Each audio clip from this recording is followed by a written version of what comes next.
Could I comment to that?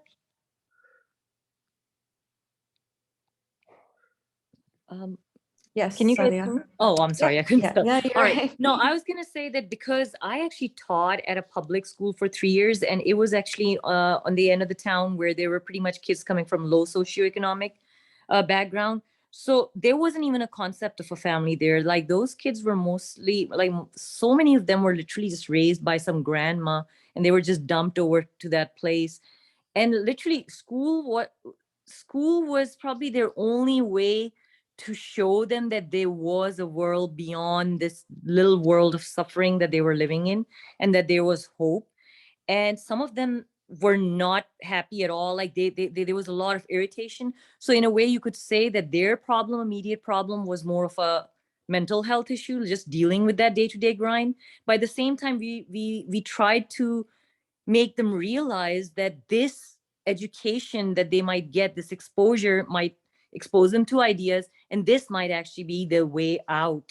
And if that wasn't given to them and they were left to their devices, oh, you decide, or so in a way, I guess what I'm saying is that a little bit of a coercion is sometimes something that you recognize later on in life, that at that time I didn't realize the bigger scheme of things, and now I see that, okay, at that time I just didn't recognize the problem. Okay, we can't predict that, but that at least gives them the chance. And again, I don't think it's like we're saying that if there's a set curriculum, then we're not giving them a choice. That's why there are electives, there are after school activities, there are all sorts of things, and kids are engaging with each other. All we're saying is that there is just a set ideas that we should at least expose our future generations to. That's all. So the question is introducing something to someone necessarily coercion? Is introducing someone to an idea automatically coercion? Or is it just saying, hey, like, check this out, this might be interesting to you? Yeah. It's very different to have compulsory education or education topics versus make those topics available if that was what the kid wanted. Or I agree. But you have to introduce them before they can make a decision, because otherwise they don't know what they're deciding, do they? Well, again, depends what you mean by introduce. I mean, you don't have to have like a very thorough introduction to just say, oh yeah, like, physics, the world, kind of that's interesting. all you have to say, and you can't say anything else, because if you say anything else more than physics, that's coercion. Okay, well, no. So where's that line? This is a bit abstract. I'm not. That wasn't like a concrete example. If you need to introduce children for them to make a decision of what subject they want to actually go further into, do you just give them a title saying physics? Do you want to choose physics? And they would be like, what is physics? And then, but they may not say what is physics, but in order for them to make a decision, they have to have some information about the subject. And that's why when they go into high school, they have some information about the subject, and then they can choose electives. I think the world is pretty full of information, don't you think? I mean, like, just being in the world. Not in like the situation that Sadia just no, not described. at all. Those kids don't even have access to like TV. Food even most of the time, let alone education or any type of They're not in this kind of privileged place that we have of having TV and Netflix and stuff that we do as kids. Most kids don't have that. That's a very 2% of the world has that. And another thing is like teaching subject like physics. I've noticed a lot of times, that the school that I teach now, usually kids are just literally thrown into taking that course.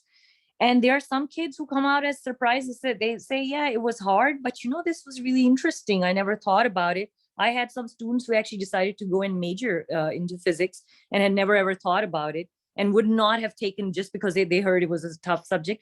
And then I've had students that no matter what, they were like, we just didn't want to be there.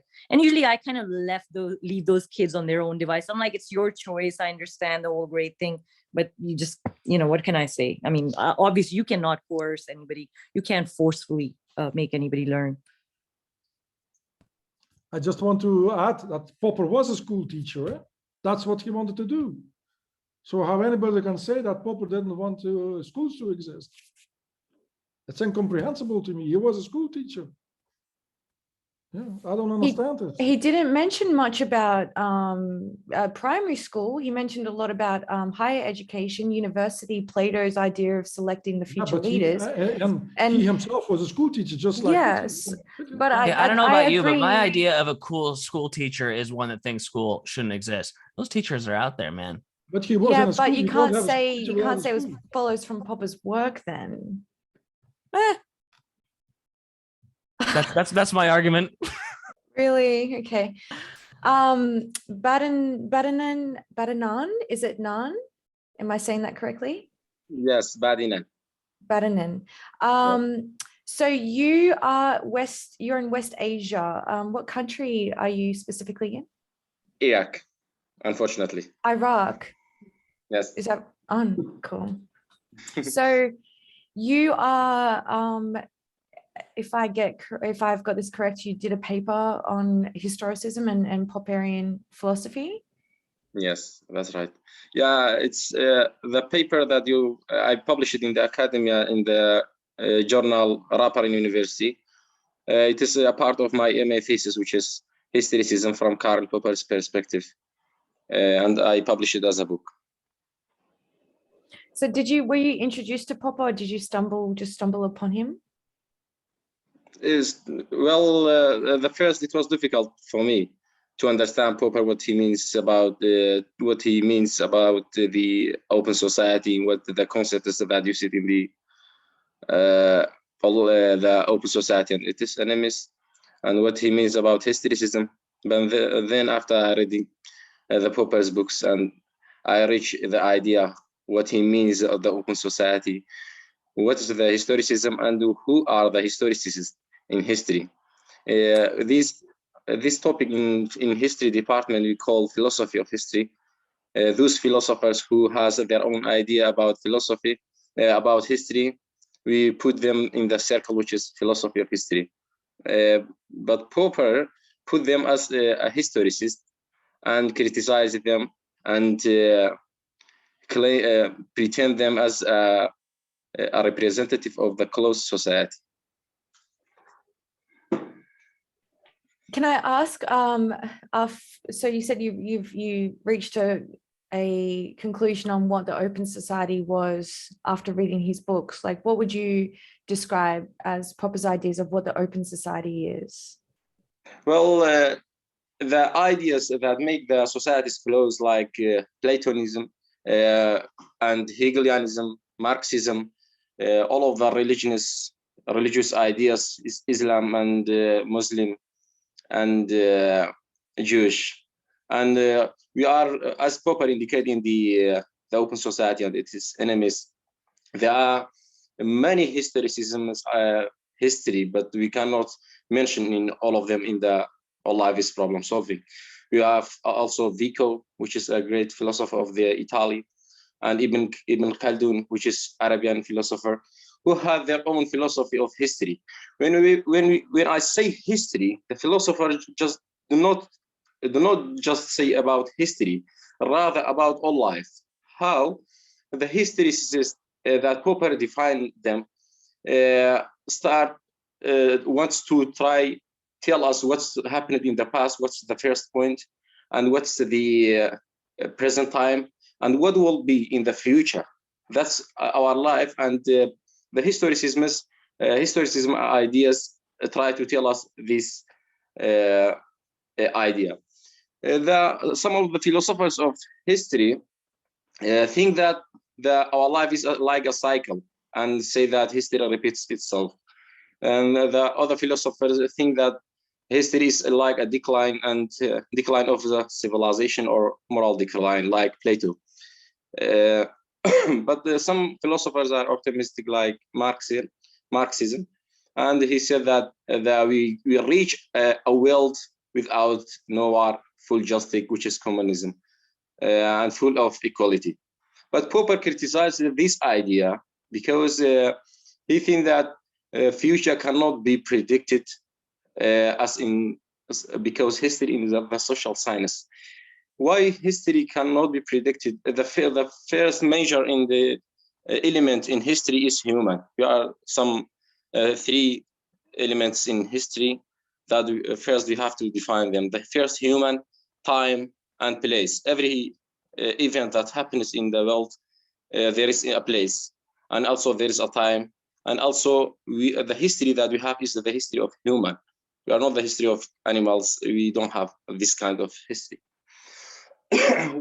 Well, for this reason, we cannot predict the future behavior of human.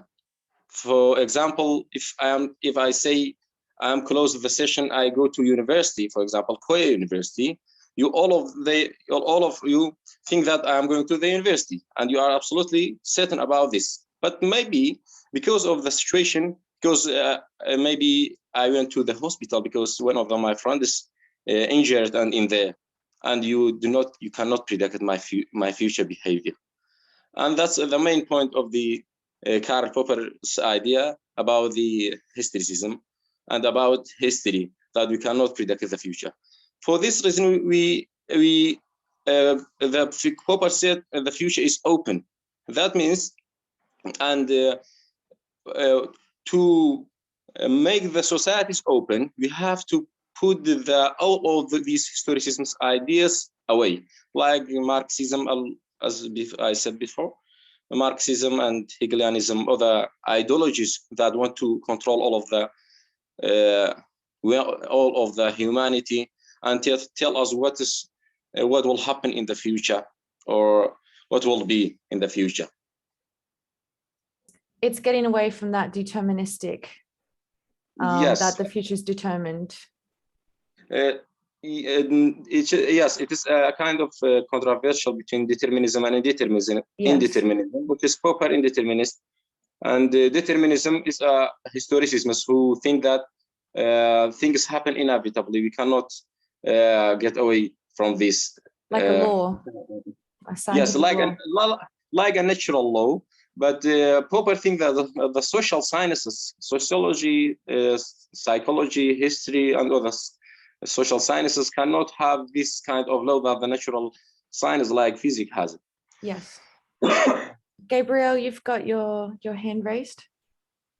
I'd like to know if, in your interpretation, I haven't read the Open Society, so I may be asking a silly question, but for Popper, there is no law of history, or we cannot know if there is a law, and if there was, we wouldn't be able to know that law.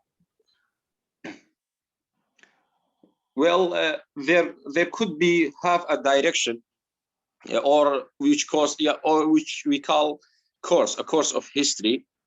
But this course or this direction of history, there isn't a law, because when we say law, we mean natural laws. That is 1 + 1 means equal 2. There is no discussion in this method mathematically. And after the day, we have night. After the night, we have day. And that's a natural law that you cannot change it. You cannot do anything about it. It is determinism. It is determinist. But social sciences like history, it has this kind of law. We cannot say that humanity ends in this point, or the revolution start from this point, or uprising, like everything. Or for example, no one before the pandemic could predict that pandemic like COVID-19 comes to our world and change everything. As you said, break down and lock down all of things, and you cannot go out. It's a unique event in the history. For this purpose, there is no law. If there is a law, but we cannot have the unique event in nature, because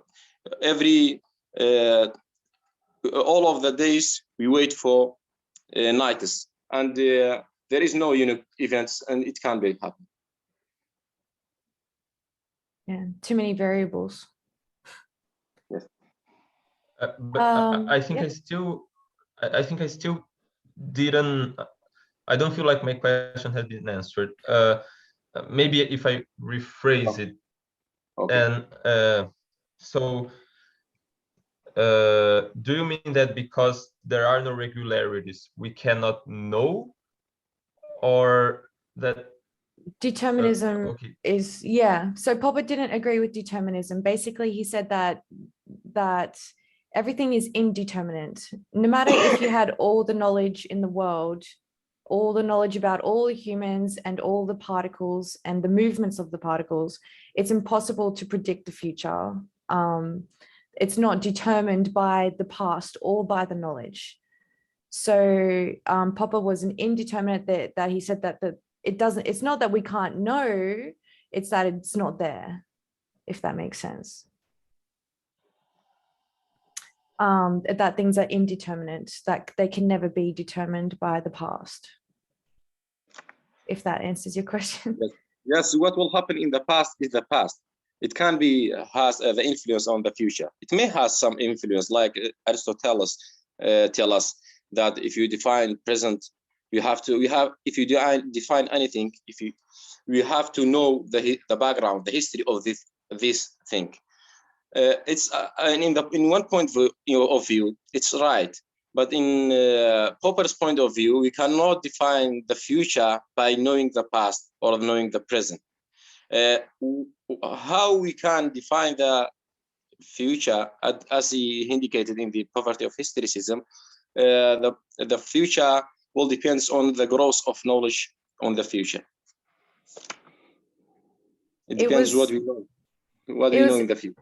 Yeah, and it was interesting. It was one of the main disagreements between Einstein and Popper. They were quite close and exchanged a lot of letters. And Einstein's view of the universe is very deterministic. So Einstein has a view of like a block universe that's kind of unchanging, whereas Popper really disagreed with him on this. So it's interesting to discuss it. Well, I don't have much information about the Einstein, but I think he believes relativity, not a determinist. That means he was a determinist, though. Yeah. Well, I don't have any. Is this, just to be clear about that, because like it's not so much that. Okay, like you're saying Popper was a determinist?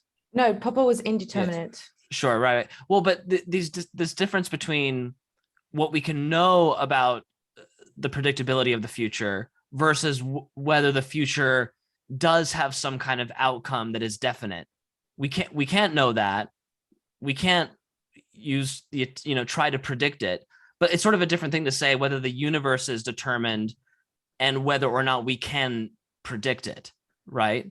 Well, put it this way, Popper said even the laws of nature are not determinate. Even the laws of nature are indeterminate, that perhaps they can also change themselves. And so he went back and forth with Einstein about that, because Einstein was determinist in that way.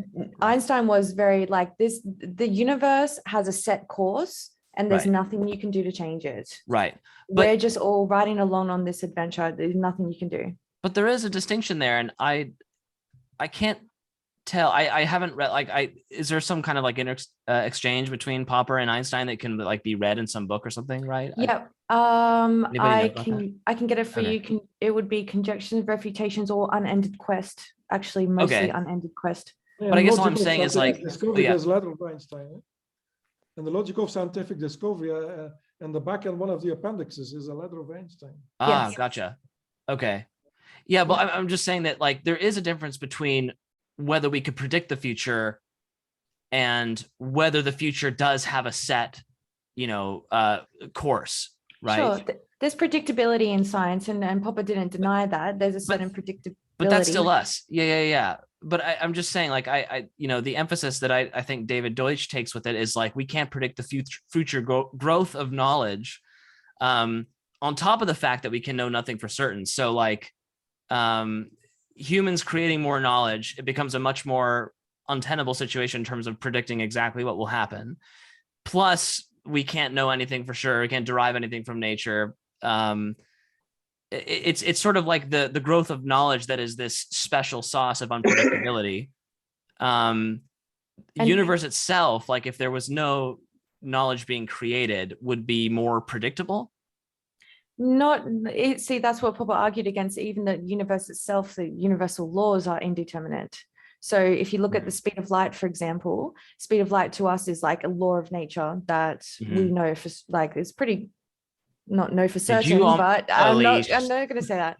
But we also know that at the start of the Big Bang, the universe was actually expanding faster than the speed of light. So the speed of light law kind of changed over time. So even our laws, as Popper argued themselves, are indeterminate. They're not set and then that's it kind of thing. I wonder what Einstein's specific disagreements on that were, but anyway, go ahead. Okay, just I want to say that when we say that we cannot determine or predict the future, by means that we cannot predict the human behavior in the future, because human play the major role in the future. And that's the question. But also there is an objection to the Popper's idea to this in the openness of future, which is called a genetic code. In this, I think it starts from the 1944 and it's still going on. The researchers of biologists try to cracking the genetic code, and if they do that, maybe they can predict a kind of future, because human built humans by changing the genes inside us. And for this matter, it will be an objection for Popper's idea about the openness of future. But this kind of, I think it is difficult to, I don't know, the biologists decide that what will happen in the future. That would depend on how biology influences ideas, because when we're talking about ideas, we're technically talking about a different species of like evolution. The evolution of ideas is a very different kind of evolution than, you know, genetic evolution, although it happens in the same criticize, you know, the way that Popper discovered. But ideas evolve much more rapidly than genes do. Cultures evolve, or especially like, you know. Let me tell you something. When they cracking the genes, the biologists trying to do, they built humans like how they want. For example, the genes of violence can be eliminated in the human body by doing their research, and for example, by making a chemical compound and give them, or like a capsule give them and change the human behavior to another way. And for this matter, maybe we can't predict the future of human behavior, but it will happen. I think even it will happen because I think it's more than 100,000 genes in our body. I don't know how many genes have to crack them and then define the future for this human. It is difficult. If it will happen, I think it's at least needs a century, I think. I feel like that's like the problem of nature versus nurture, how much our DNA actually determines our behavior. Gabriel, you had your question, your hand raised. Yeah, but the problem I did not read the Open Society, but I did read the Poverty of Historicism. And in the beginning of the Poverty of Historicism, Popper says that it's not even that like biology doesn't even need to be involved in this question of predicting the future, right? Because it says it's a purely logical conclusion that for purely logical reasons we cannot predict the growth of our knowledge. It's something like that, no? Yeah, you're right. And he put them 4 points in as a consequence of, as a conclusion of writing this book. I mean, the Poverty of Historicism. And the first point that no one can, either science, either religious ideas, cannot predict the future. What we can predict the future, what will determine the future, is the growth of human knowledge. and he put them 4 pointers, which is unfortunately I don't remember all of them.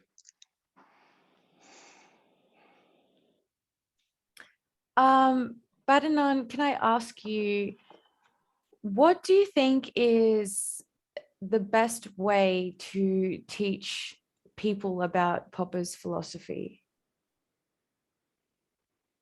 Well, because we live in the technology, like we have social networks in the Facebook or Twitter or the websites. I think that the best way to publish the Popper's quotes or translating to other languages, and that's a good idea to make attractive to people who see these posters. And we can also make videos on Popper or renew the Popper's videos that made in the past. And because and we can also translate, but it's the best way. I mean, we use technology to publish the Popper's idea. Other ways we can translate the Popper's ideas into our language for every individual is in this room, for example, and writing articles about his ideas, also a good idea. And also the universities can. It's not our authority, I think. The universities can make it like a scholarship grants for persons who try to write about Popper's ideas. I think that's the best. Good answer. Did anyone have anything that they wanted to add on that topic of how we can help spread these ideas? I think that you can talk. No, go ahead. I think that we have to use social media and create.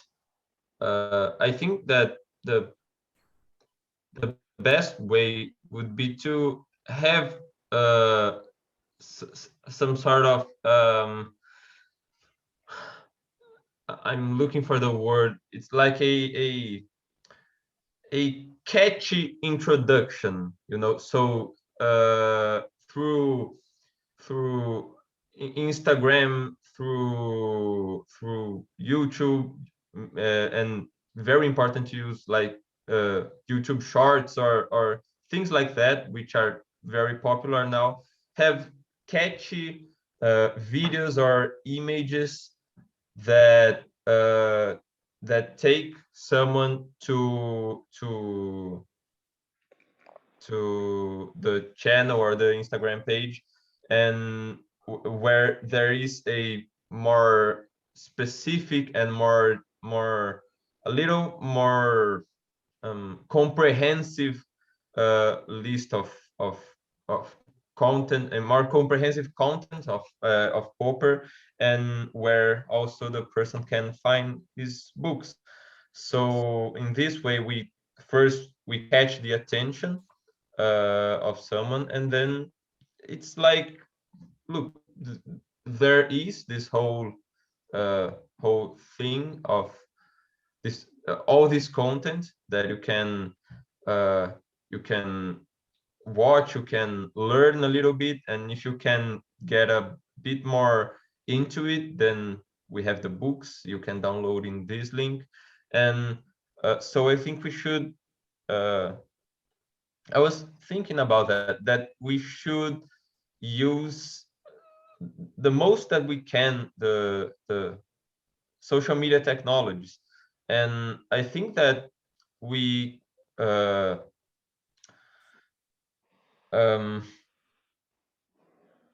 I think we should, if as a project, have like these social media pages which constantly post something for the algorithms to work and bring people. And yeah, this I think attracts people to this content. It's interesting you mentioned that, because I know that we have Luke and Bruce here, who are the admins for the Critical Rationalism Facebook page. And they're doing amazing work. So, but I think that there's definitely some more ideas that we can explore. I'm not an admin from the critical. Oh, you're not in the admin?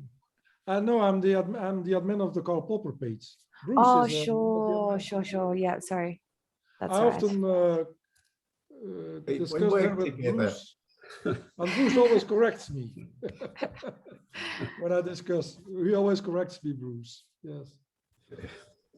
I think Bruce is one of the admins together with Phil Wood. Yes. Yeah. I think I know Elyse also has the YouTube page.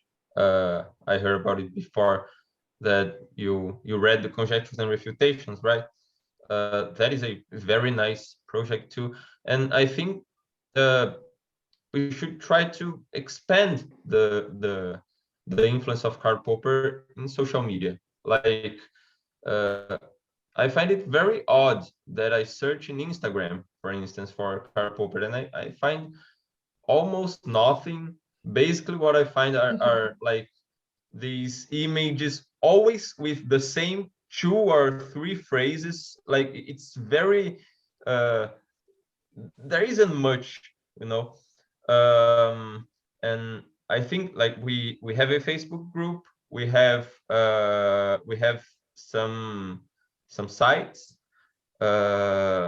coordinated by different people. We have Elyse YouTube page. We have there was another girl earlier that also had a YouTube page. Who? Luli, I think. Yes. Yeah, she also has one.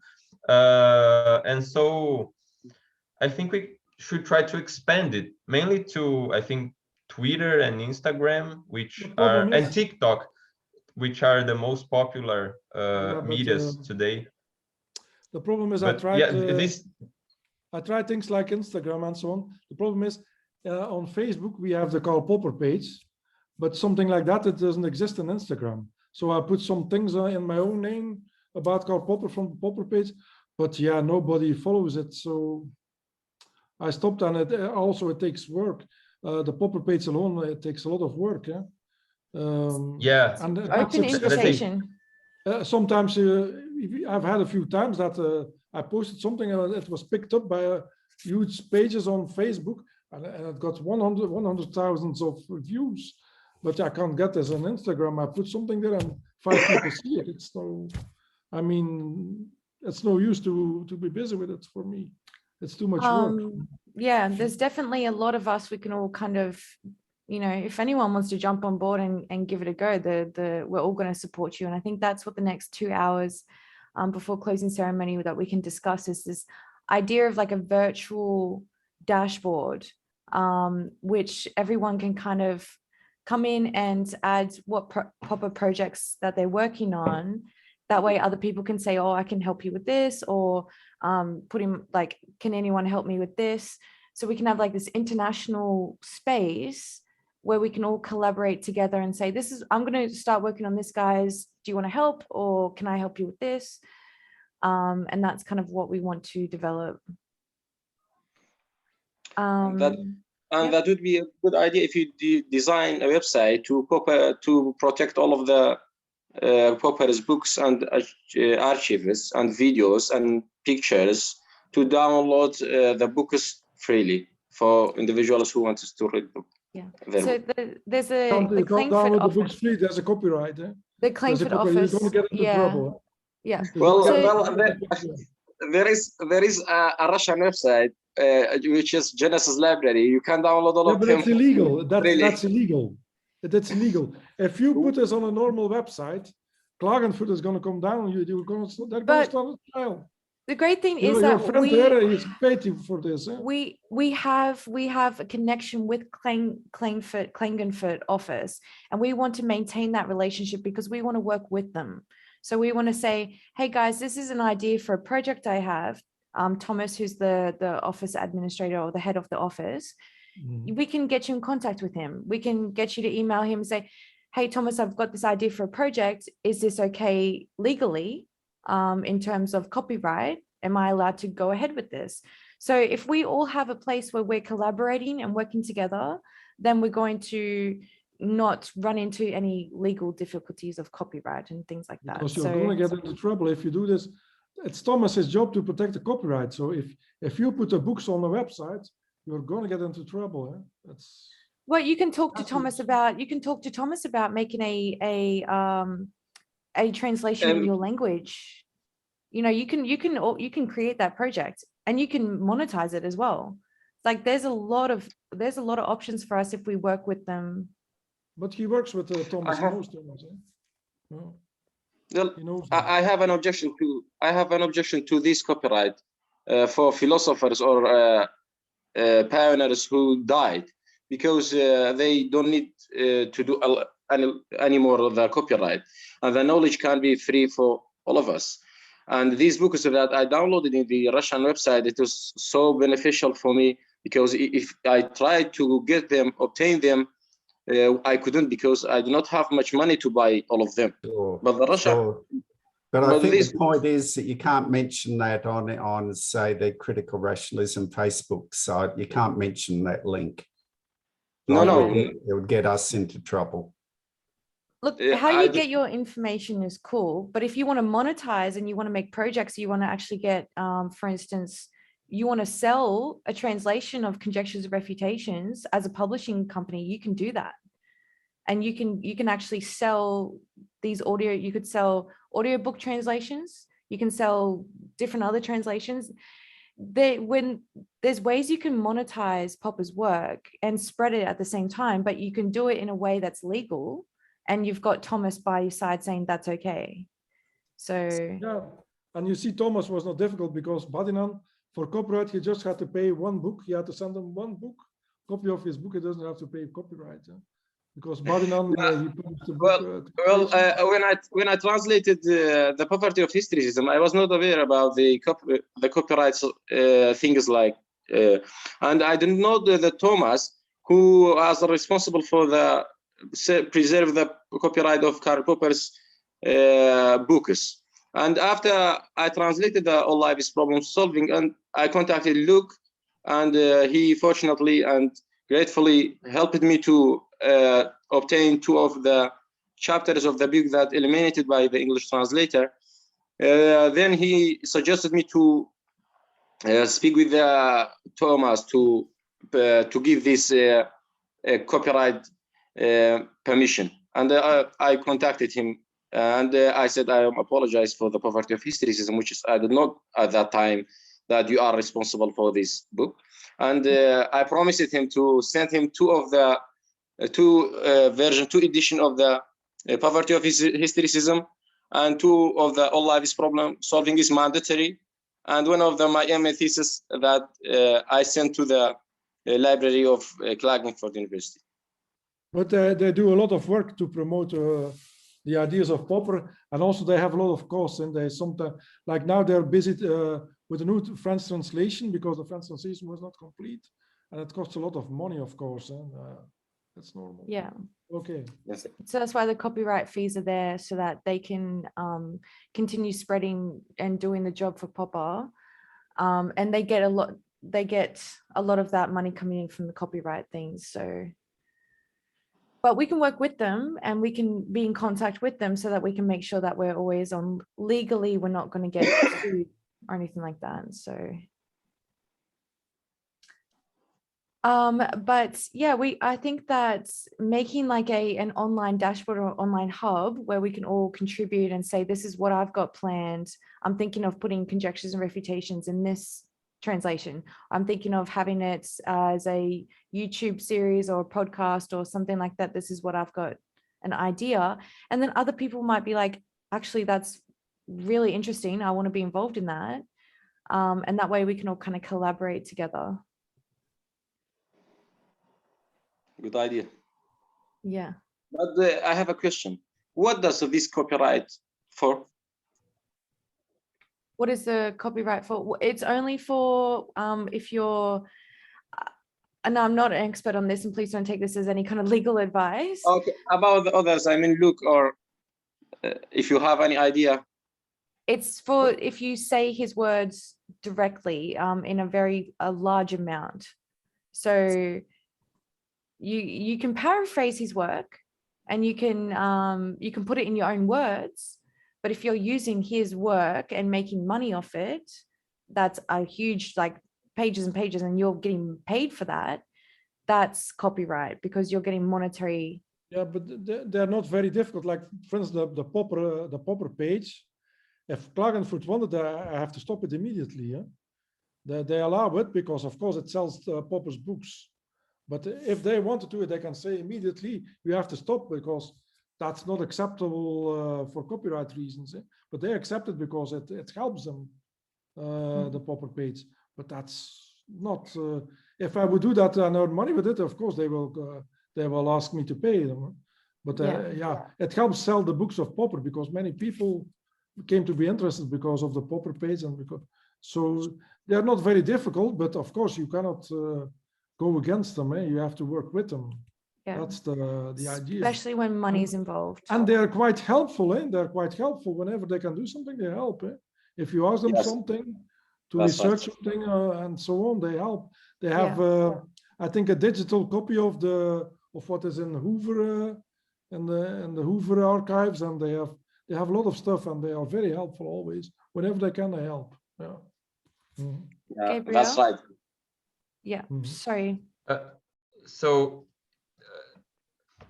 there is a problem with copyright, even if you aren't receiving money for what you're doing. So for instance, if we could create an Instagram page or create to have a website with all of his books for free, and we make no money out of this website, this is still a copyright violation. No, it's a copyright violation. Yes. Because it's illegal. It's like saying if we had a website with all the movies, you can download the Matrix Revolutions for free. You can download the latest movies. That's illegal to have that. You can't download these things for free. People still do it. You can't stop people from doing it, but you don't want to actually be the one doing it, because then you've got a lawsuit on your hands. Even the Popper page, if they want to, it's too much. That's a copyright violation, but they accept it because it's publicity for the books of Popper, and it helps sell the books. But that's not something you can do. You need their agreement for it. Routledge own the rights to the books. Routledge, they own the rights to the books. So Klagenfurt, yes, they own the rights. Routledge, the publishing company. They paid for it actually. Yeah? They bought the right. They paid for it to Melita Mew, who inherited the rights, and they paid for it. So, you still have to get permission, I believe, from Routledge to do. Oh no, you're right. You're right. It's Klagenfurt. No, you're right. It's You're right. Klagenfurt that has the copyright. Yeah. The copyright is from Klagenfurt, and they work together with Routledge and University. Yeah, I think there will be no. Okay. Yeah. Sorry, what is? I have two questions. First, what is Klagenfurt? It's a University of Klagenfurt in Austria. Vienna. It's a University of Klagenfurt in Austria. Vienna, right? Yeah. Well, Vienna. Vienna. And this university has the rights to. Popper, before he died, gave them everything, all the rights to always work, right? Melita Mew inherited the rights of Popper, that woman that took care of Popper when he was old, and she sold the rights to Klagenfurt. So they bought the rights of Melita Mew. Yes. Which is connected to the university. So it's a separate office, but it's affiliated with the university. Yes, like a library. And they are a for-profit organization. No, they have like a fund which they can offer grants and stuff for professors and things continuing on the work for Popper. So they have a fund that they can give grants to professors and universities, scholars and stuff. But anyway, they won't allow free books, right? No, they won't allow, because that's the end of them. Yeah. Then it stops. they can't pay for anything anymore. If they need money too, and to do all kinds of stuff. Routledge is still getting the money from the book sales. Yes. Because that's what, and whenever you tell them something, they do it. Because I once bought a French edition of the Open Society as a present for somebody who doesn't speak Dutch or English. And I saw that it was a cut version. It's not a complete version. I told not the guy who is there now, but the guy before, what's his name again? Manfred Lube. And immediately he started to try and find a translator to have a complete translation in French. He wasn't aware of it because obviously he doesn't speak French. And because I said that's impossible, such a large market, and you don't have a complete translation. And they do everything they can, and they really, yeah. Okay. I believe it's after a certain amount of years, it becomes public domain. So for instance, like Kant's work, which was, a few hundred years ago, all his work is public domain, I believe. So intellectual property has a certain time until it becomes public. Same with music as well. Yeah, I think it's 70 years or 50 or 70 years after 70 years after death, yeah. Yes. Yeah, that will take a while. But and what I wanted to ask, besides my last question, was that, like, Elyse, you did the audiobook for Conjectures and Refutations. How did you get involved in any problems with copyright? Did you have? I spoke to them first. How do you do? Oh, okay. I asked for permission. And they just let you? They gave it to me because technically no one's receiving any product of me. It's on YouTube, so people can download it from YouTube, but that's illegal, right? So it pretty much just stays on YouTube. They gave me permission to do the audiobook on YouTube because I'm not making any money off it, and I'm also not giving anything to anyone, like a audiobook or anything. But if I do, and I will be going into the process of making a commercial audiobook of Conjectures and Refutations on Audible, I would have to make a publishing company with which is got my protective laws with it. I pay legal fees, and also I have permission from them to do that too, which is in the works. But you plan to do that? Yes, and I will be making a profit off that as well. But some of that profit will be going to them too, which we'll create a contract, a legal document, and copyright fees will be negotiated beforehand. Yeah. And do you plan to make audiobooks for other of Popper's books as well? Yes, I hope to do them all. Oh, that's cool. So that's a bit of an escape route, right? So even if we, like, suppose we create a site that should hold Popper's books for free, even if we can't leave the books there, we can leave the YouTube links. Yes, but if I did make an audiobook version that was available on Audible, it wouldn't be for free, because it's just not economically viable for me to create audiobooks for free when it takes a lot of time and money. I wouldn't be able to continue doing it if I made them for free.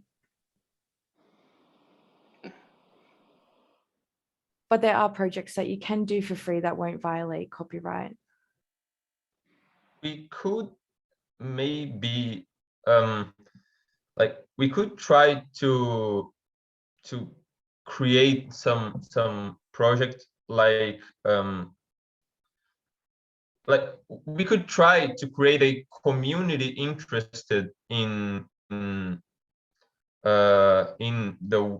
if we had a reasonably large community interested in the works of Karl Popper, and which would take profit of your audiobooks. We could, for instance, start maybe a Patreon or something like that.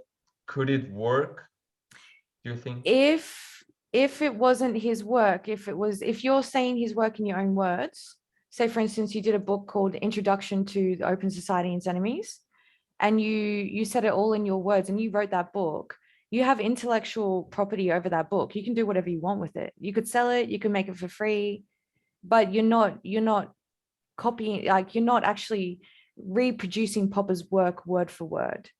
So you couldn't make what's the word I just said? It's a Patreon. You could do a Patreon. Yeah, you couldn't do a Patreon for your YouTube free videos. No, because I'm receiving monetary compensation for his work. Like I'm making money from Popper's intellectual property. So you're not allowed to do that unless you have permission. That's mostly just because you're like reading the book verbatim, right? His, so like right. Yeah. So technically though, you could make a Patreon if you were doing like, you know, From your overview work from like, or you know, material based Summation. on his stuff, right? So like you're just saying his stuff in your own words / quoting him in bits, you know, you could do a Patreon for that. Yeah, because it was your intellectual offspring. Yeah. I'm sorry for the silly questions. I No, just it's not know silly. nothing about copyright, but Yeah. I'm just thinking if there's a way to go around this copyright I problem. just want to add something. These Russian websites and so on, if you try to read them in Belgium, you get a message from the police that this is unallowed. Same with downloading movies. Yes, it's blocked. It's blocked here. Eh? Yeah, So it's illegal. it's blocked. But there are ways around it by producing your own intellectual property, basically. That's how you go around it. So besides the dashboard idea, which I think is awesome, I think we should definitely do it. Does anyone have another idea for? Could I make a comment? Like at the moment, there's the Oxford KARL Popper Facebook site, and there's the Critical Rationalism Facebook site. What keeps them alive is for people to send sensible problems in as posts, and if they and then for a good discussion to take place under them. Like quality, there have been times when the quality of the interactions, so with Danny Frederick, there's a fellow Kenneth Hopf and Matt Diagardi, there was some really high quality interaction that was attractive in itself. So I do think we have got a couple of palettes there already. Probably at the moment there isn't a lot of fresh papers or questions or commentary coming in, but people are welcome to post there. Like if it's really substandard or junk, well, it doesn't get on the page because, you know, we try to keep the quality up. But yeah. There's also another idea, which is Google Hangouts. So it's kind of like this kind of other, it's not a social media platform, but it's this other kind of closed group type thing where we all have communication with each other.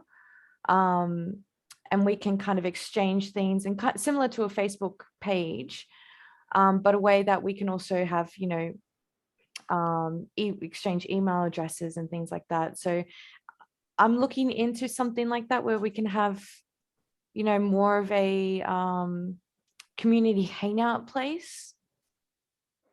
So that sounds great. A lot kind of gets lost in the whole, I'm just going to reply with my comment.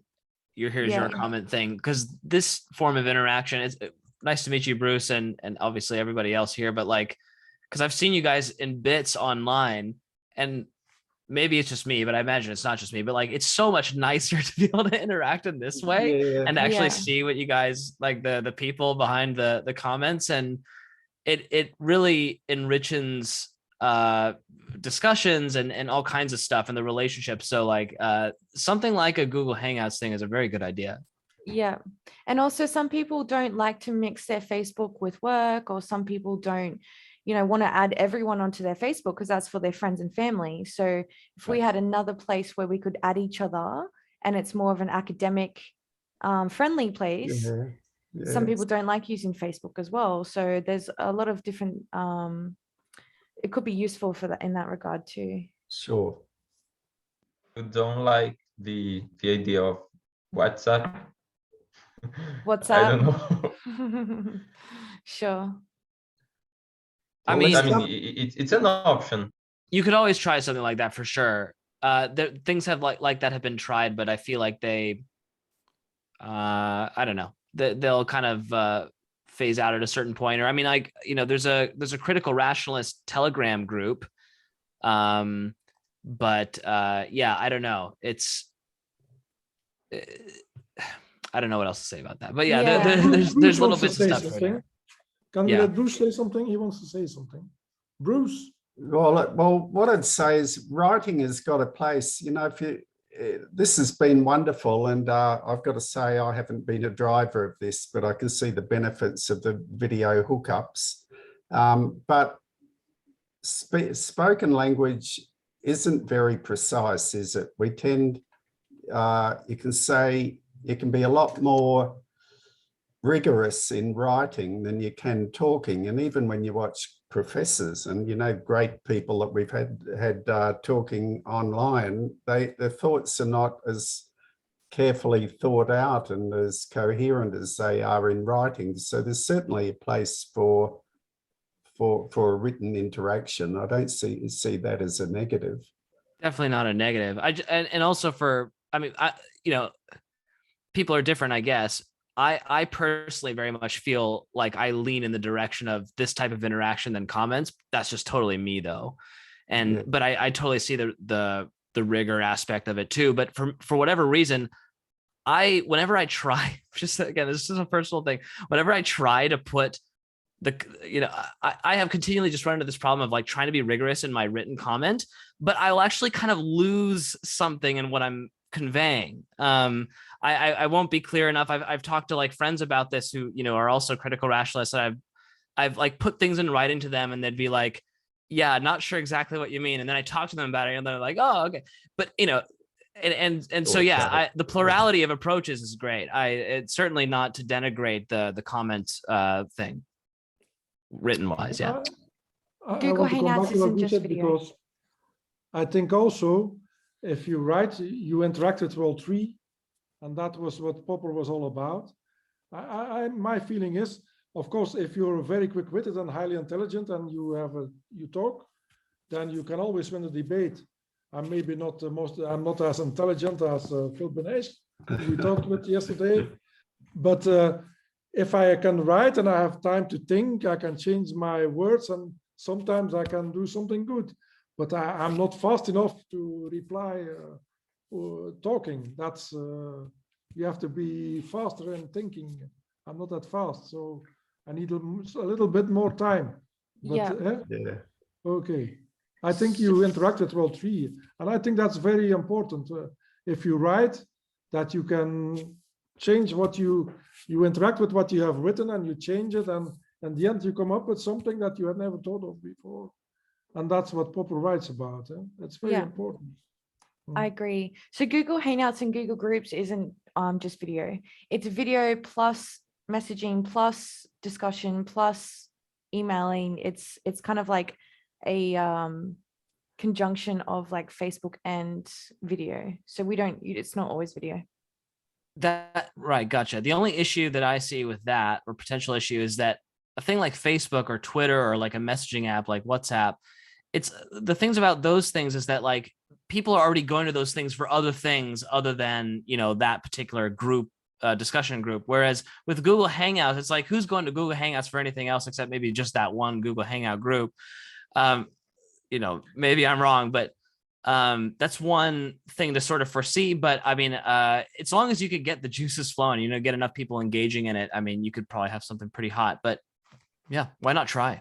Sure. Maybe it would be better if it was like just one where you could go and it was like that place you can go for that, because you could get distracted on Facebook and Twitter where there's so much going on That's that you actually also don't true. get to concentrate on philosophy and have a place where you can go for philosophy. Sure, yeah. I've nearly pulled back my personal Facebook interaction nearly back to zero, and I just use the group now. I'm sick of, I don't need to be wished happy birthday by people who don't know me. We still do. We still tell you happy birthday, Bruce. Luke, you're an exception. But there's definitely lots of things we can explore to be able to like bring the community together, especially doing these 24-hour meet and greets every year will give us a chance to welcome in new people and to get to know each other more. Thank you. It would be great. So I guess we have, let's see, we've got about an hour and 15 minutes left of the 24-hour meet and greet, and we're just kind of getting towards the end. So I'm not sure if anyone had anything that they wanted to specifically bring up or chat about while we're here. Just to say thank you. You've done an incredible job again, Elyse. Yeah. And Margaret, I would say thank you to Margaretha. She's not here. And Luke and Rafe and everyone who's involved, and Leo, who's been here probably 24/7. Don't forget Leo. He wasn't here 24/7 like last time, but he was. Right. Oh, yeah. He's doing incredible. a good job. Last time Yeah, it thank was you. 24 hours. Yeah, it's incredible. Thank you for all of you. I wanted to ask, how did you, I mean, you're from all around the world. How did you all join together to make the first Popperian meet and greet? Like, how did you get to know each other and come up with this idea and make it actually happen with such awesome personalities from the Popperian cycle?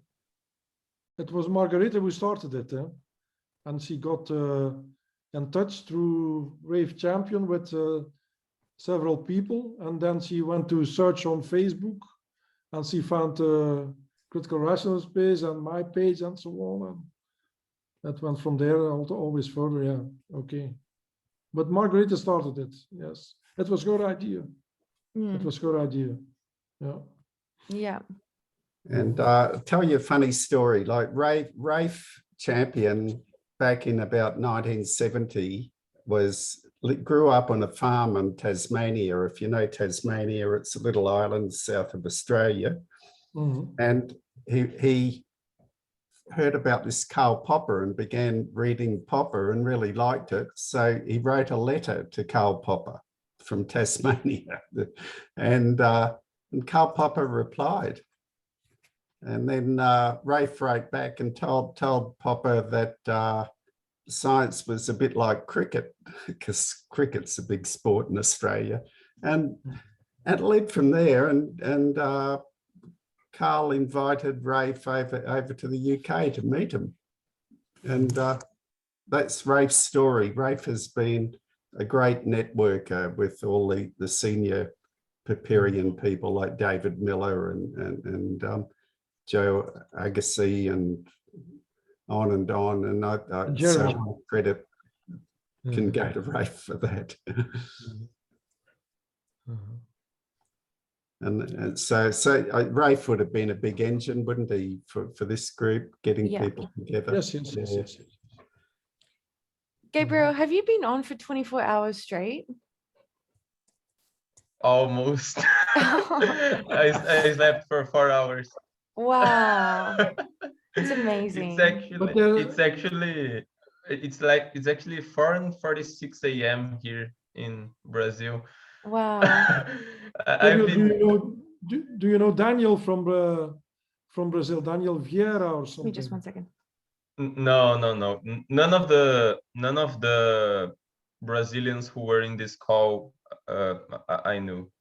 Yeah, but then I don't know he's any. on Facebook and he wrote a book about Popper, right? And he's from Brazil. Mm. Do you know if he's from some university? Yes, yes, he's from a university. Yes, yes. Uh, I would do you have to know look it which up. university? I'm connected with him on. Are you on Facebook? But which university is he from? I have to look. I would have to look. I don't know by Okay. heart. But what is his name? It's Daniel. Daniel Vieira. I will. Like that. Okay. Okay. I will look him up on Facebook. Wait. I will go. Yeah, to Facebook. I will.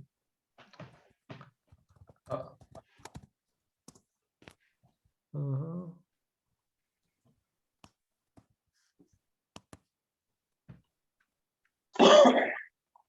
Daniel.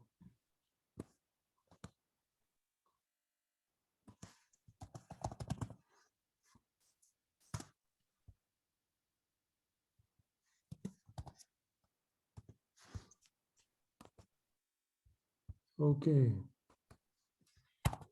Uh-huh.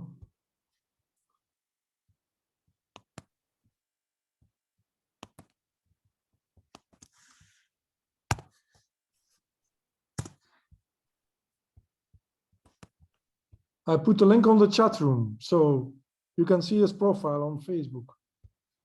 He wrote a book about Popper. Oh, he's from. It's UFRRJ. It's from another state. So. But yeah, he's from Brazil. Mm-hmm. Mm-hmm. I'll try to get in touch with him. That's. Yes, yes. It's nice to know. But he wasn't in the meeting, was he? No.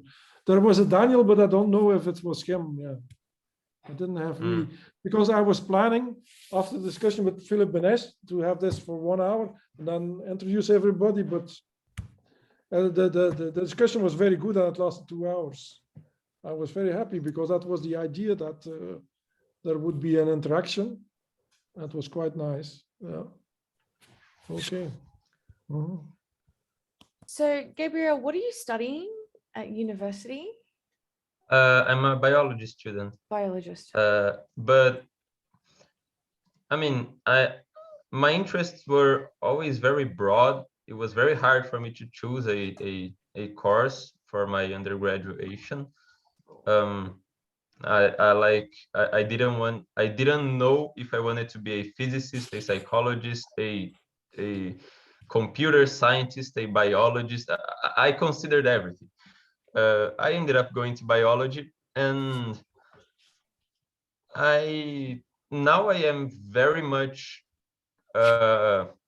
focused on philosophy of science. Right now I'm reading Popper. I also plan to read the other main philosophers of science of the 20th century, like Thomas Kuhn. yeah, Kuhn. I think it's Duhigg. I'm not sure how to pronounce it in English. I call him Duhigg. Mm-hmm. And there's another one which you must read to pass the master's degree in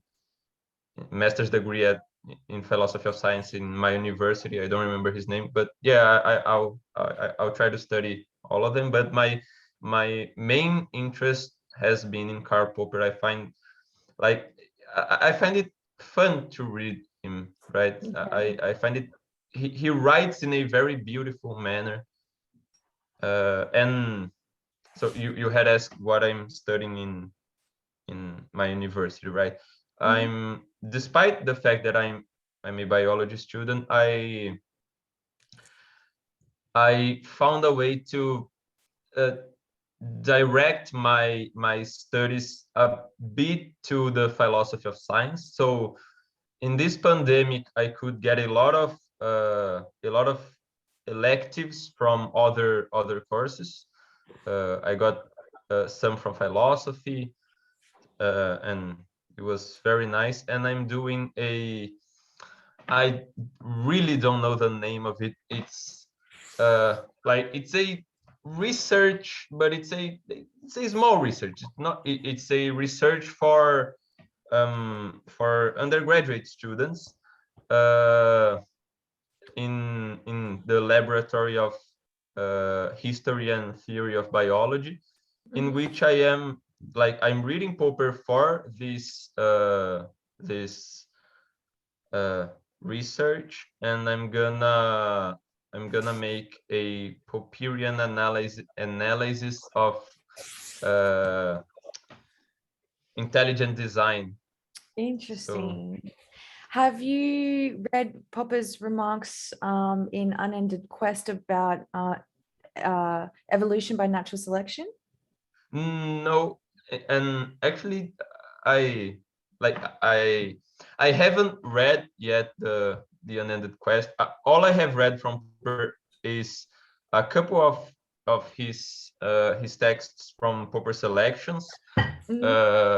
I've read The Logic of Scientific Discovery, the Poverty of Historicism. Yeah, The Poverty of Historicism, and half of Conjectures and Refutations. I'm accepting suggestions. So there's a section in it. Like you don't have to read the whole book, yeah, because Unended Quest is like it kind of starts off as an autobiography, but then it kind of goes into just Popper talking about the topics, which is like just classic Popper.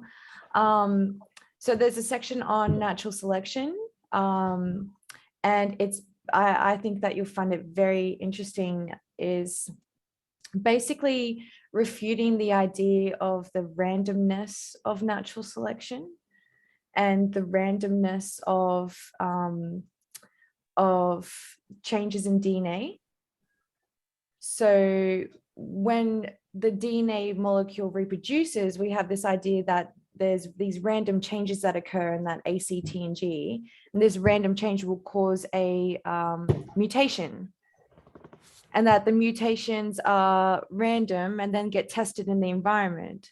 But Popper and I think Schrödinger also talked about it as well, say that if this random idea about mutation is correct, and that these changes are indeed random, why is it that we don't see any random mutations in the world?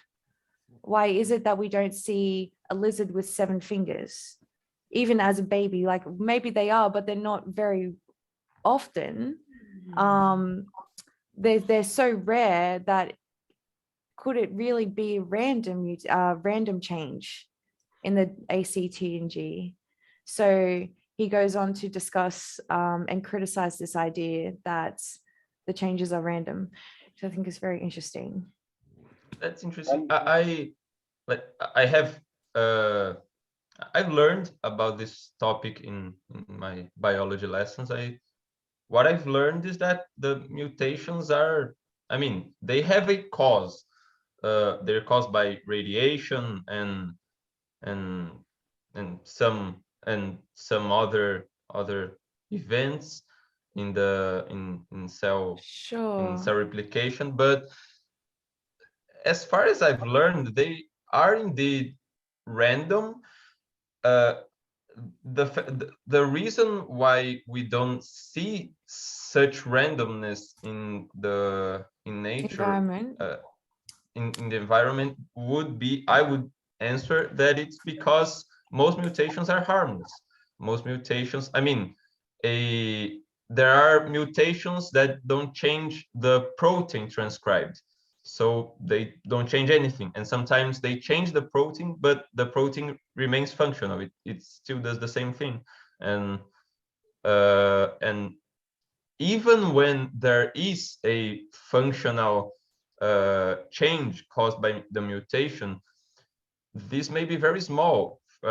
Like generally, the phenotype, the characteristics that we observe are determined by hundreds of different genes. So I don't know. Sure. I'll take a look at that, but Yeah. that's what I've learned up until now. Yeah, because basically the argument is like if these changes in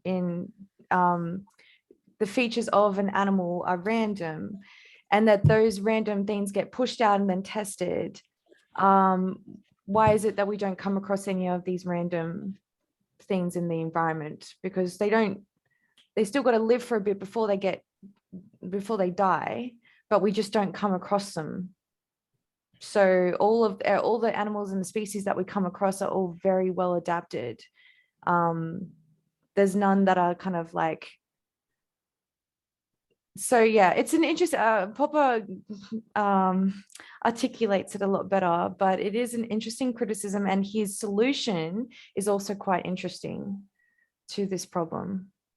Also, if I may, there is also another other chapter in the All Life is Problem Solving, which is he talk about biology and how the first organisms survive and how the life how the first life is started. So it's really great if you read it. So Elyse talked about a chapter of The Unended Quest, right? Yes, it's an intellectual autobiography that Popper about his life. And this book is All Life is Problem Solving. All Life is Problem Solving. Yeah. So I'll annotate that.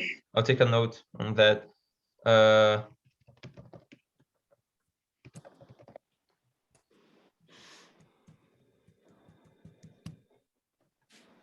I like biology. Okay. And I have many books about history and philosophy of science. If you want to read it, maybe I can send it to you by email. There is also, I have a book which is Science and Its History. It is wrote by the Joseph Agassi. Yeah. Oh. Yes. It's really cool. This one. And also, there is another one, which is The Genesis of Science.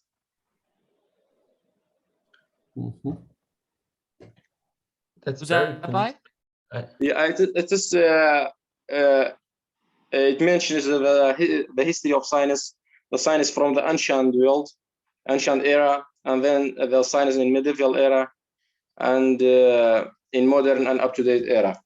Because we divided history for 4 parts: ancient, medieval, modern, and up-to-date era. I have in this semester actually I took some classes on the history of modern science. So it was it was basically the history of astronomy up until Newton.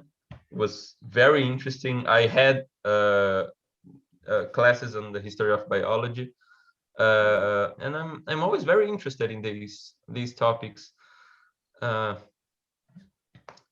I generally get my books from LibGen, so maybe I can find those there. From who? It's a name. It's a website.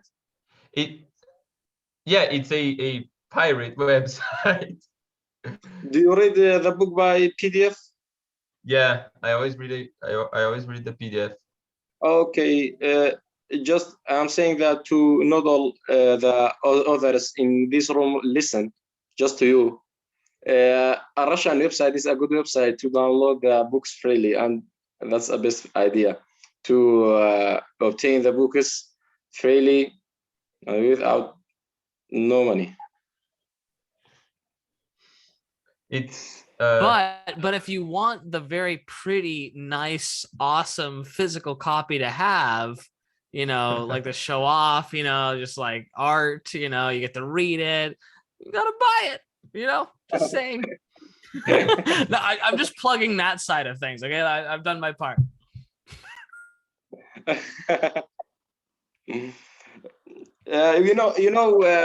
are not all of us rich to buy all of these books. And for this purpose, the Russian website is really helpful. Also, there is a contradiction between the copyrights, but I really like this website. And also, there is another website which is ok.b.ok, b dash and ok,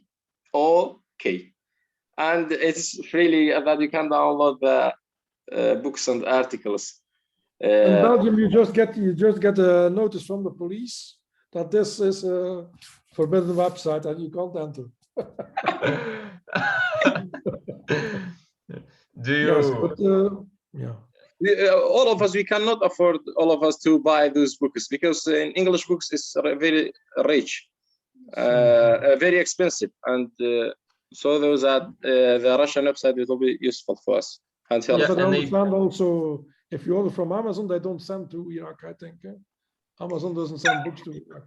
Yeah, I think they sent to Iraq. They sent to Iraq. Oh, I didn't Yes. know that. There is a branch of Amazon, I think, in Erbil. There is a branch of Amazon that if you buy any book, you can go there and or contact them by online. Because at the time they didn't send them to many countries, but they sent them to Iraq. Oh, I didn't know. Yes. Okay. And a big problem also is that at least in relation to the Brazilian money,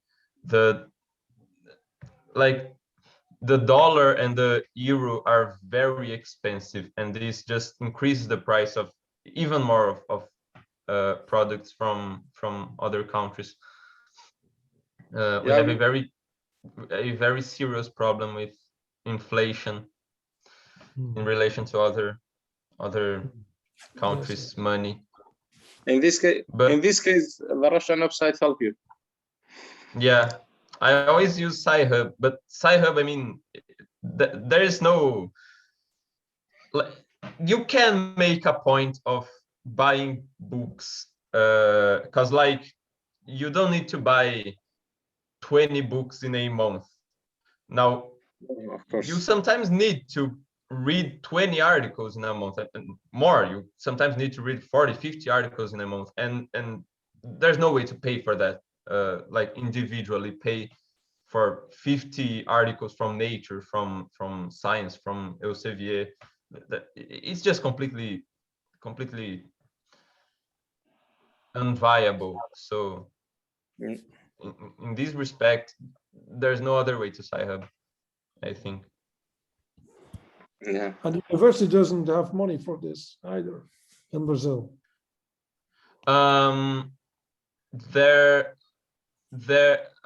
My university does have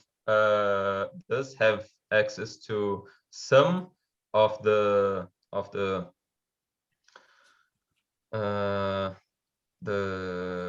publishers, but not all of them. And I mean, some articles are like $20-30 the article, and sometimes the university doesn't have access to it. It does have access to most publishers and the best ones, but it still would be a big financial hit to not use. You also have books that cost $200 or $300 or euro. It's incredible. They charge very high prices, and that's nobody can pay for these things. Oh, Bruce is going. I've got to go, guys. So okay. All the best. Okay. Bye, Bruce. Bye, Bruce. Thanks. I was just going to ask Luke if he thinks piracy is completely immoral and despisable. Like, well, do you think I'm a worse? If you live in Iraq or something, that it's impossible. You cannot pay on if you're interested. Yeah, I understand this. That's no, but yeah, you have to watch out what you do if you cannot put it on a website. I understand. My house is full of books, but yeah, I understand that it's not possible for somebody living in Africa or in South America that this is too expensive. I understand this. Do you think even it for should me as be? these days, yeah, some books are so expensive you can't pay for it. Yeah. Okay. Mm. What do you think about even in Western countries, Luke? Like, you know, like I'm able to buy like, you know, a $30 book like once a month, probably. Do you think it should be? Am I being a bad boy for downloading illegal books if I want to? Well, No. it's not for me to say. Absolutely not. Is that a good way of putting the question? It's not for me to say, but, yeah. There is a website. There is a website that has it like a search button, and you can copy the links and search, paste it in the search button, and crack it, and it will. I think 80% of the researches of books that cracks to you and give you. And in the above of the website, there is we break the barriers, the obstacles to knowledge. Probably this website is also blocked in Belgium. I feel like we're Luke is looking at us and think those thugs, those No, those wait, I will criminals. show you what it shows. Like Lipken, I know the website, but I will show you what it shows here in Belgium. It's this, I think, or no, Lipken. Oh, wait, yeah. I've thought about this argument before, for instance, like how bad are you for downloading movies or TV shows? And there's a couple bad, clearly very bad. Yeah. There's a couple arguments, like there's an argument of like, if you're an artist, you want your work to be just available to everyone. So like, wouldn't it be, you wouldn't be too mad at the fact that people are downloading it for free because you just want it, to spread, but at the same time, you also need to be compensated so that you can continue your work as well. So maybe there's like a way that it's like, it's free, but if you can pay for it, please pay for it. Yeah. Like a donation. Yeah. This argument, I think, like it is completely true for small publishers and small authors, but like Elsevier and or in the case of movies, like a Disney movie, if you're watching a pirate Disney movie, you're not gonna break the company. A Disney movie about pirates or a Disney movie that you downloaded by pirates? Sorry.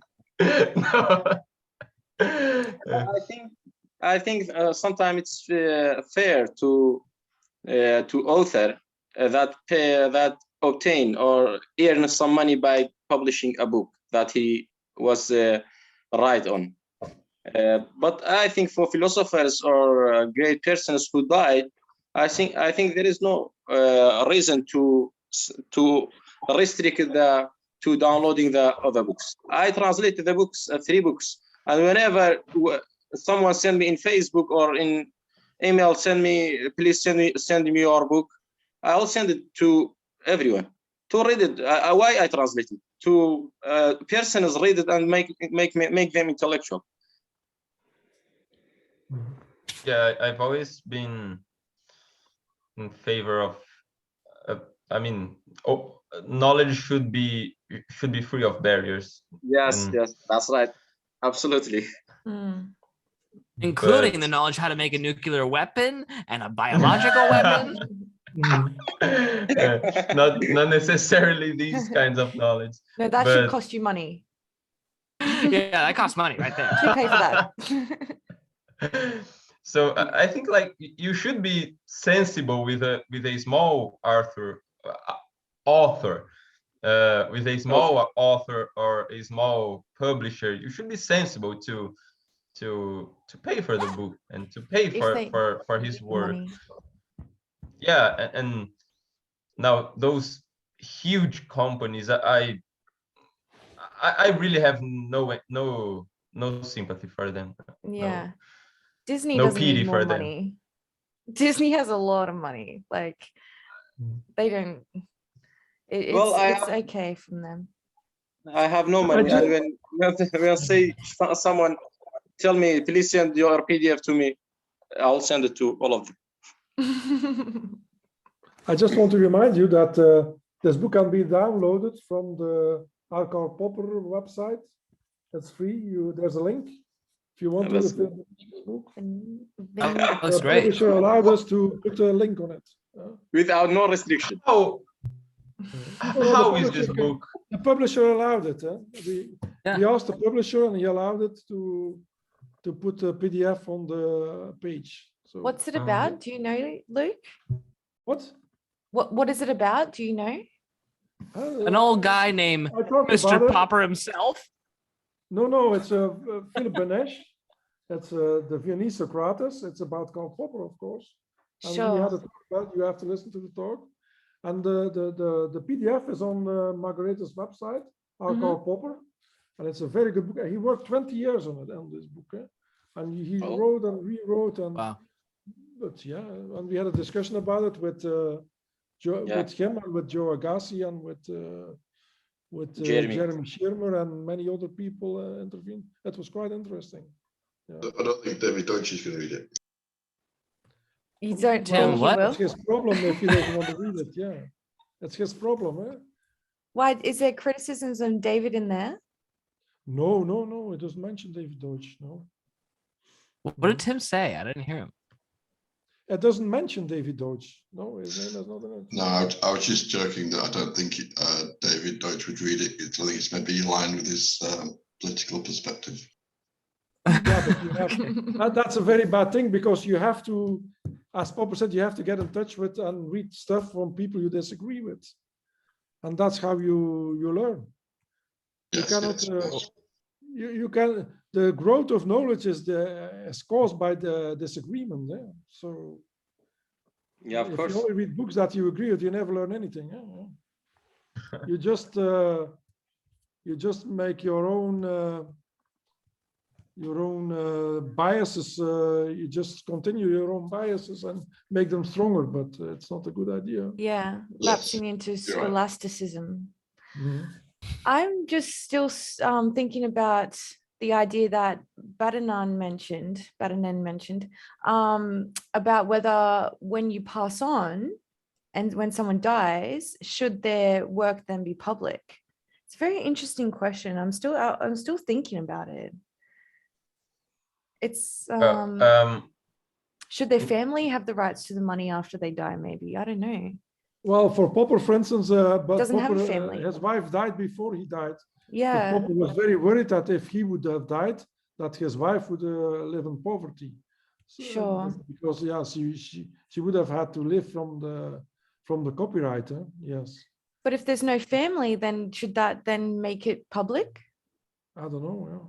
But Yeah, it's in interesting this case, in the question. case of Popper, the Melita Mew, who took care of Popper when he was old, who was his secretary, she inherited the rights of Popper, and she sold them to Klagenfurt. But she went to look, and she was sure that they would take good care of, and they do take good care of the rights of Popper. They do a lot. It's not that they just take the money. It's not the idea to earn money with it. They really do good things with it.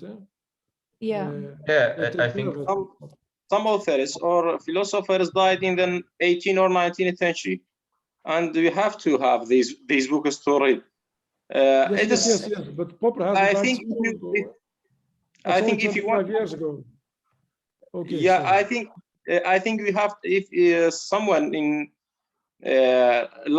printed this book, I mean the publishers, you have to pay to the publish, but just for publish the book, not pay much money for the book that he has no idea, which is, I mean, the philosophers died in the 18th or 19th century, like Socrates, Hegel,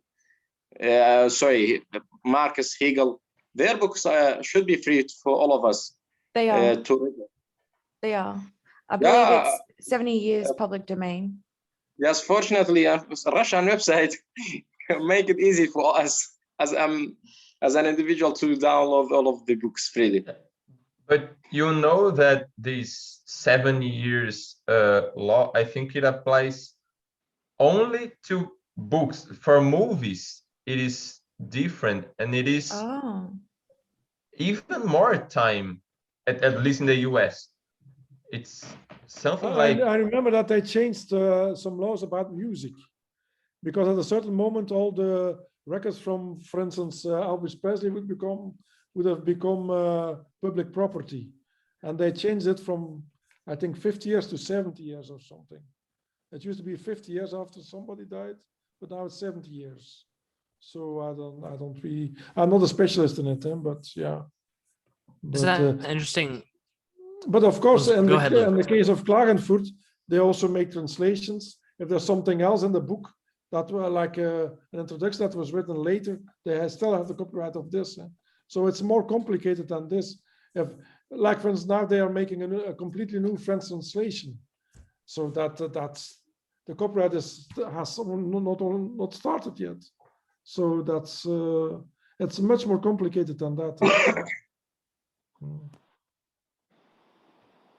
Charlie? I forgot what I was going to say. It's okay. I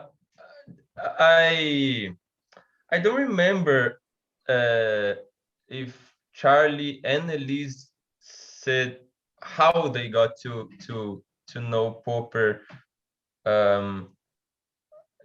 Could you? Sure. Well, I met Charlie about 4 years ago. Mm-hmm. And it was through my YouTube channel, and I asked if someone would read my screenplay because I wrote a movie about a girl who travels back to Athens and travels back in time and meets like Socrates and Pericles and stuff. And that's how Charlie and I began talking. But me personally, Real quick, I just want to interrupt and say that Elyse had more videos up on her YouTube channel than she does now. So the video that she's referring to where she says, oh, hey, anybody want to read this? She like took down. So just as a heads up, she took down a lot of really good videos of her reading the stuff, decided to kind of clean it up a bit, but you know, just as a heads up, there was censorship. Her YouTube channel was censored by herself. All right, I'm done.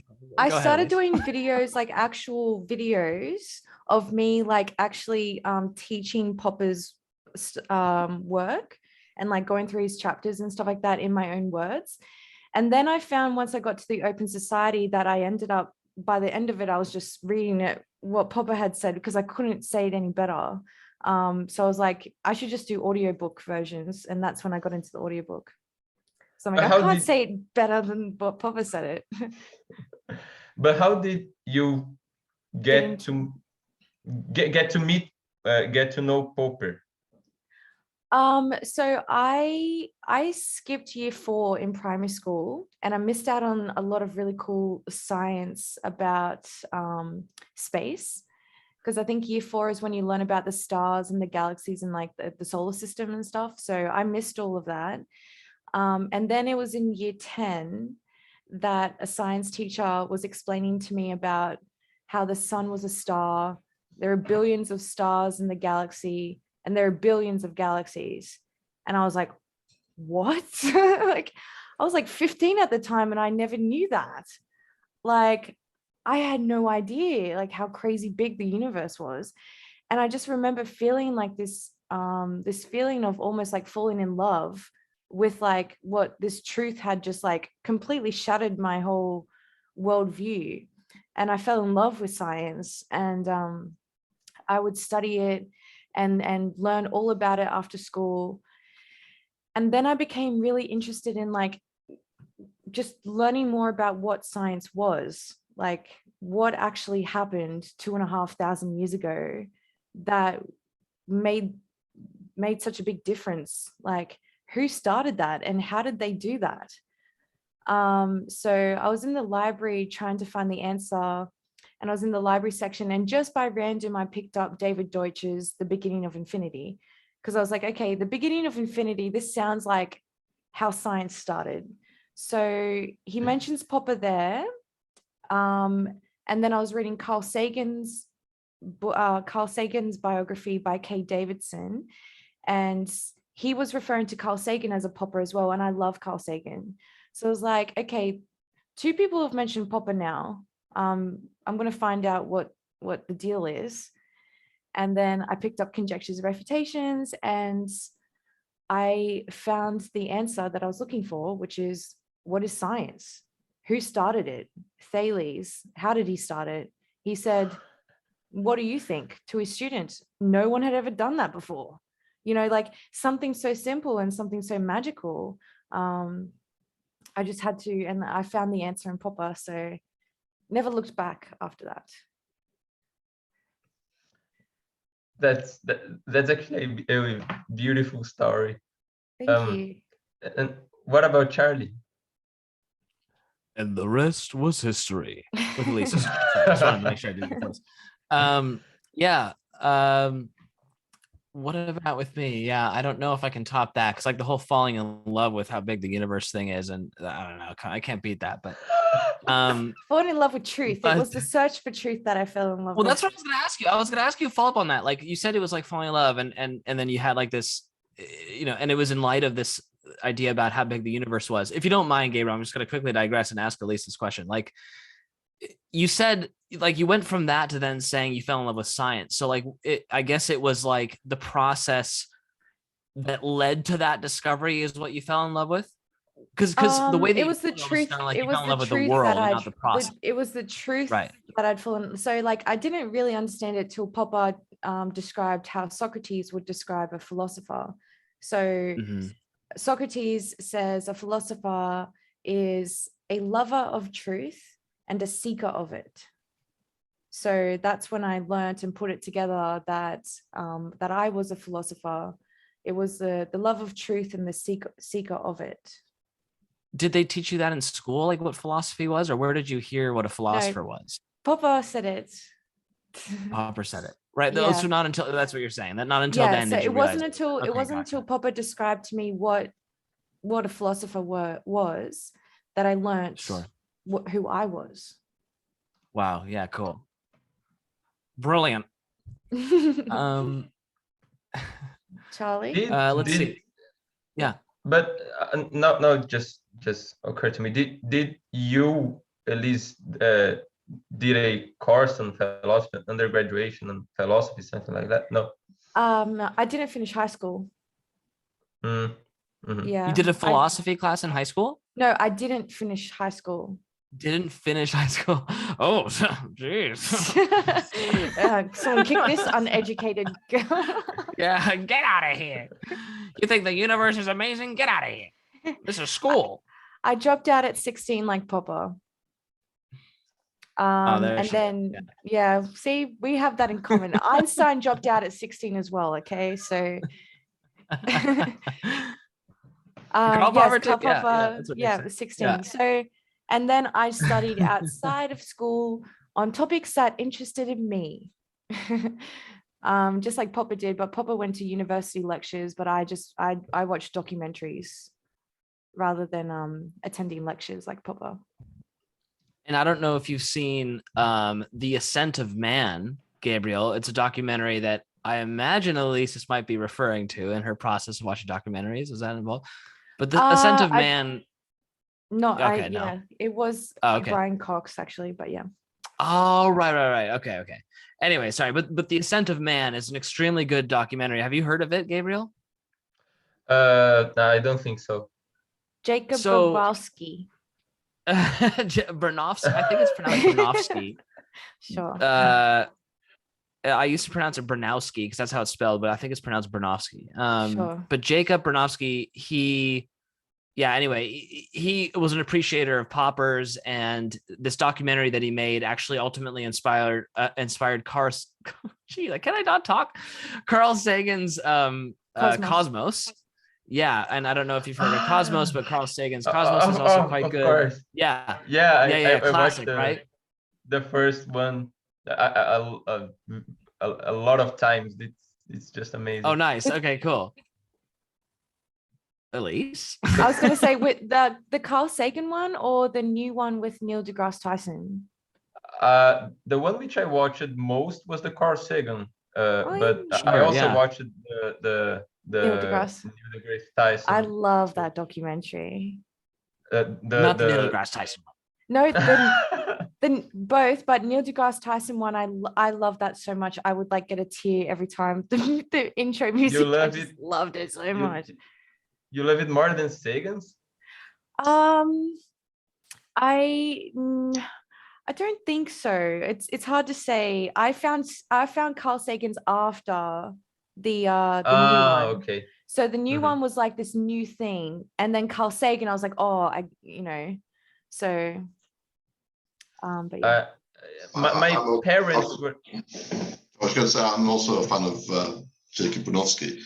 He actually lived for a short time, a couple of years in my hometown, and about 10 years ago, I started a campaign to have a plaque put up, like a blue plaque, heritage plaque put up where he used to live, and I actually got in touch with his daughter, Elyse Jardine, who sadly passed away a few years ago.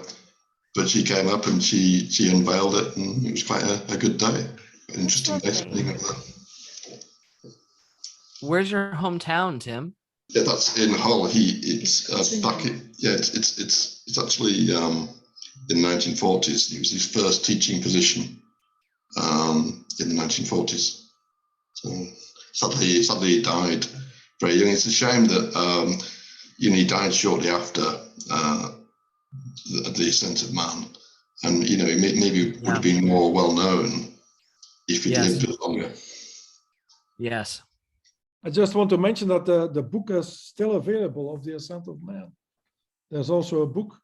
It's only available now in Pocket, but I also have the big book with lots of pictures, but it's also interesting. But you can find most of the documentary on YouTube and other places. Yeah. I think. Yeah. Carl Sagan saw that and decided to create Cosmos. I don't know. That's so. I didn't know that. But I watched the first Cosmos because my parents were always like, they really enjoyed old TV shows like from the 60s and 70s. So That's nice. I grew up watching these things. That was very, You're lucky. very fine. Yeah, in that respect, I really consider myself very lucky. Charlie still hasn't told us how he got to meet Popper. Oh, you don't want to know about little old me. No, yeah, no. So how I got into Popper is the question, yeah? Yeah, so like around 2015, I became very interested in like science and reason. Like I was into kind of sort of like psychedelic sort of spiritual stuff before, and then I found this guy Sam Harris who kind of merged the sort of psychedelic stuff with science stuff in his own way, and then Sam Harris was my gateway to kind of like the science and reason community at large. And then I got like really into a lot of different ideas with that. And then at a certain point, I kind of just wondered like, well, what's the process that we're all saying? Like, how do I get more specific about how we're coming to the conclusions that we're coming to via science and reason? Like, okay, so evidence plays this big role, and, argument plays this big role, but like, how does that actually work? Like what's actually going on there? And then I was also interested in like moral philosophy, and like it almost seemed to me like if morality was entirely subjective, then this might be kind of like irrelevant, but to me it was very relevant then. But yeah, so like there was this question of moral philosophy of like, if everything is sort of subjective, like, or rather if there isn't an objective morality or some way of doing morality objectively, then why is morality meaningful at all? Sort of a philosophical question along those lines, besides the fact of like, how do we even justify our ideas and stuff? Do I have to read the comments? Because I'm seeing an LOL in there. So I'll set it aside for now. I got fear of missing out on the comments, but yeah, like, so I had those sort of problems, and then I was like, oh yeah, so like Socrates is this well-known guy for having kind of like really gotten at the heart of what rationality was in some sense. And so like I read Plato's dialogues, and like I was very impressed with a lot of the stuff in there. It was very cool and poetic, and I felt like I was doing something meaningful in my life just by reading that like fundamental stuff. But it didn't quite get at something for me, and like it didn't really answer my question of like how rationality actually worked at sort of like the nitty-gritty level. Because like and even with moral philosophy, like there was this book co-authored by Peter Singer, who's a very famous moral philosopher. The book is called The Point of View of the Universe. And so it's this attempt to try to make morality objective, but like by argument and stuff. And so, but at the very beginning of it, it said like, oh, here are all the axioms that we're going to say, this is what justifies our ideas and stuff. And I was like, that's kind of unsatisfactory. It's just saying like, here are the things that we're taking for granted. And then going from there, I wanted always to know, like, how do we get to what we're taking for granted, you know? And so eventually I remembered that I had kind of read over this book, The Beginning of Infinity by David Deutsch. And it had a chapter where he does like a little Socrates dialogue in there. So I was like, oh, Socrates is in The Beginning of Infinity too. I should check that out. And I went back and read that chapter that he does this little Socrates dialogue thing. And David Deutsch in that chapter uses Popperian epistemology is like, he tries to sort of say what Popperian epistemology is through that dialogue. So he uses sort of like the Plato dialogue format by saying exactly how rationality works and how reason works. And, you know, namely that it's conjectural and, you know, things like, you know, how do we know that life isn't a dream? You know, like questions that kind of really get at the heart of how do we know, you know? And anyway, long story short, it was The Beginning of Infinity by David Deutsch where I got Popper's ideas from. And then I started reading Popper. Then I discovered Elyse's channel. And yeah, so The Beginning of Infinity by David Deutsch, David is extremely good at being like, Popper is the reason why I know about these ideas and like you should go to him, or like he's very courteous in how, or you know, referential and how he includes Popper and like the influence that it has. And David arguably made improvements on Popper, sort of developed Popper's epistemology in certain ways. And so anyway, so it gave way to this whole like worldview. And then I went back and read Popper. And like I said, I found Elyse's channel, but my whole idea of so many things changed, from how rationality works, how do we justify our ideas, to politics, you know, the questions that we ask ourselves in politics, like who should rule. Like at that point I was very hardcore, like anti-Trump. But then I realized, which isn't to say that dismissing this question makes Trump okay, but like as soon as I realized my criticisms of Trump or my feelings about Trump were very grounded in this sort of who should rule question, and that was a mistake, it was really cool to feel this ground shift beneath me of like, oh wow, I think everything I know is wrong in the coolest way possible. And yeah, so that's what I got from that book. And yeah, The Beginning of Infinity by David Deutsch is very good. Nice. I believe we all go through that similar groundbreaking experience when being exposed to Popper. Like everything we thought about what we knew was actually wrong. Was it Thomas that said like that MRIs show, or fMRIs show, that the pleasure centers of our brain are activated when we're realizing that we're wrong? Yeah. What about you, so Gabriel? I mean, but, oh, sorry. Yeah. I'm gonna keep talking. No, Gabriel. You know, but Gabriel, how did you discover? That's a good question, Elyse. Oh, well, first of all, I just want to point out that it's already morning. Wow. but I didn't realize that was a window this whole time. I literally thought you had like a computer screen or something back there, like a projector or something. I didn't even know what that was. That's so cool to see. It's a window and it's light now. Yeah. Yeah. Good morning, Gabriel. Good morning. Thank you. Well, I also had this interest since I was very small. I always had this great interest in science and in knowledge in general. That's one of the reasons why it was so hard for me choose an undergraduate course, right? So because I always liked basically everything. I liked physics, I liked math, I liked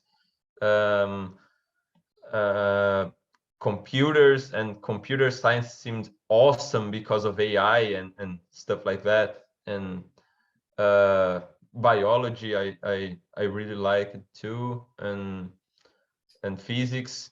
By the way, do you know Crash Course from the A YouTube the channel? author? YouTube. Yeah, Sounds I familiar. think I did. Yeah, it sounds familiar to me too. from the author of the fault in our stars. It's something like that. There's a crash course on like Karl Popper, isn't there? It's got There's like a 4 crash- million views. There's a crash course, but well, I don't know, but there's a crash course on philosophy, and I did that while I was in high school. That was my first contact with Popper, but the explanation in the video is actually very bad, and I I didn't really have a good idea of Popper's philosophy. But well, then I went to university, and I was always this guy that tried to I wanted to I really liked science, and I like to say, well, I think that is justified and that is not justified. So for instance, well, I think I think physics is scientific because it is based on facts. It is justified, and astrology not. And I would always argue with my friends about that. So I always had this interest in the foundations of science, right? And this naive view of science. And at university, I had lectures on philosophy of science, and I got to meet Popper. I mean, meet more in a more profound way, a little more profound way than I had seen before. And then I read The Logic of Scientific Discovery. I organized with some friends to read The Logic of Scientific Discovery. We read it in 2020. Actually, it was not last year because the year just changed, but it was very recently. And then I really loved the book. Like, I'm not sure if you have read The Logic of Scientific That's Discovery. a hard book to start on. It's a very detailed and complicated book. Technical. I had taken oh, actually I read the book. Now I realized I was mistaken. I read the book in 2021, so it was in the beginning of the last year. And in 2020 I was able, because of the pandemics and we were having classes through the internet, right? I was able to get some lectures from the philosophy department, which is on another city than the one I study on. So I took lectures on logic and on probability, and I think that helped me a lot to understand the book. So having a reasonable basis on classical logic and on probability and set theory, right? So that really helped me to understand what Popper was saying in some parts. And I actually, I mean, I confess that I couldn't read the chapter on the biggest chapter of the book, which was, I think, on probability. which is just Popper developing axioms of probability, developing a new theory of probability or something like that. But I think that the most important, the most conceptual part of the book I got pretty well, and I really liked the book. And then I read the Poverty of Historicism with the people from my laboratory who study history of biology. And then I started reading. In the meantime, I also read some texts on the on Popper selections, and I recently started reading the Conjectures and Refutations, and I'm gonna start reading the Open Society this month. I'm so That's excited. it. I'm so excited for you to check out the other works. But yeah, thank you for sharing. What's interesting in the logic of scientific discovery is that if you see the white swans, then it doesn't mean that all swans are white. Induction. Yeah, induction. This book devoted to criticize two problems, which is the problem of induction and the problem of demarcation. In the problem of demarcation, he tells us what's a sinus and what's the pseudosinus, or I don't know what it's called. Pseudoscience. Yeah, pseudoscience. So Steve just joined us. Steve, Hello, I hello. believe I remember you from the last 24-hour meet and greet. Yes, yes. I'm happy to see that we're continuing the tradition. Yes. So Steve, do you want to introduce yourself and share with us your story of how you came across Popper?